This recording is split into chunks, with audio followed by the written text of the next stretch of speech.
We continue to track developing news. Unfinished business at the State House tonight. Several high-profile bills, including the state budget, are in limbo following a shocking turn of events at Smith Hill. We've been tracking this story all afternoon and into tonight. Speaker Nick Mattiello sending the House reps home in protest. The sticking point, a Senate amendment to the Speaker's car tax proposal. Eyewitness News reporter Kim Kalunian begins our in-depth team coverage tonight, live from the State House. Kim? Well, Steve and Shannon, what a day it was here at the Rhode Island State House. We haven't seen a budget impasse like this in recent memory. Now, of course, there have been times where the Senate has passed an amended version of the budget and sent it back to the House, but not once the House has already recessed for the summer like they did today. And now many folks are asking, what happens next? An unexpected turn of events on the last anticipated day of the session. And I am going to send you all home. The shock announcement from the Speaker cleared the House floor, leaving several major bills, including the budget, hanging in the balance. They left. They're gone. At a news conference, Mattiello blamed an amendment set to be introduced by Senate President Dominic Ruggiero as the reason for the abrupt departure. Considering changes after you give your word and you make an agreement is inappropriate. Ruggiero's amendment, a so-called trigger that would scale back the car tax phase-out in times of economic instability. Mattiello said he and Ruggiero shook hands and agreed on the budget with no amendment anticipated. That handshake is the most important sacred honor that we hold.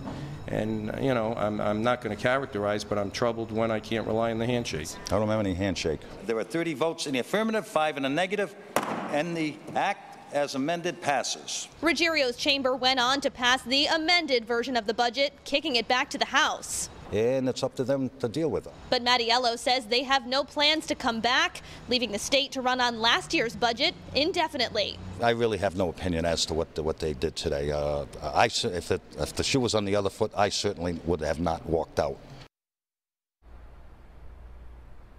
And again, without a new budget, there will not be a government shutdown, but there also won't be things like the governor's proposed free college tuition plan. And again, the Speaker's car tax phase out, which many cities and towns were already planning for. Today, the executive director of the Rhode Island League of Cities and Towns issued a statement saying that many municipalities have delayed issuing their car tax bills in anticipation of this. He's now asking local leaders for guidance on the next best steps. Reporting live at the State House with the mobile newsroom, Kim Kalunian, Eyewitness News. Kim, thanks for that live report. We are working in-depth coverage tonight on this. So much in limbo at the State House. WPRI.com reporter Ted Nesi joins us live in studio. Ted, you cover the budget every single year. You know the ins and the outs, the politics of it all. We knew this was kind of an unprecedented moment when you jumped out of your seat today in the newsroom and you said, guys, the Speaker just sent everybody home. Steve, I was shocked. Legislators were shocked. I had legislators texting me saying, did he just say we're going home?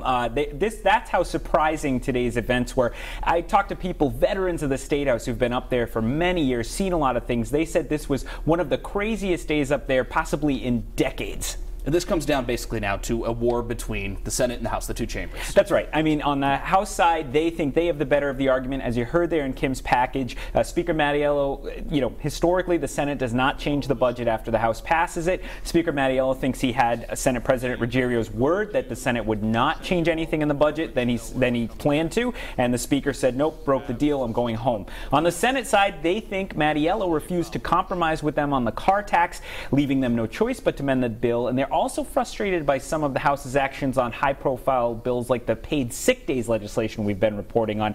And now, of course, it's gotten personal between the two men. So I think in the coming days, we're going to see a push for public opinion on who's on the right side of this. And this is so interesting, too, because this really impacts a lot of people. What happened today when you think about people planning to go to CCRI next year with the free tuition, car tax changes. We don't really know what's going to happen next. Yes, and with the new fiscal year starting tomorrow, as Kim said, there won't be a government shutdown. They'll use last year's budget, but last year's budget wasn't necessarily adjusted for this year's costs in, say, a school district or something like that. So there's a lot of unanswered questions. The cities and towns are already concerned about what to send out. So the only way this impasse would end, theoretically, is either one of the chambers backs down, comes back, passes the other's budget, or they reach some kind of compromise, maybe if there's a cooling off period and cooler heads prevail. But right right now, at least some lawmakers are talking about the possibility the state doesn't have a new budget for weeks, if not months. This is going to be going on for a while. We might Very be well talking could about be, this. yeah. All right, Ted, thank you so much for your reports today. Stay with Eyewitness News for the latest on this chaos at the State House today. We're going to bring you the very latest developments on air, of course, but also online. You can read a Ted Nesi report on this, very detailed, at WPRI.com.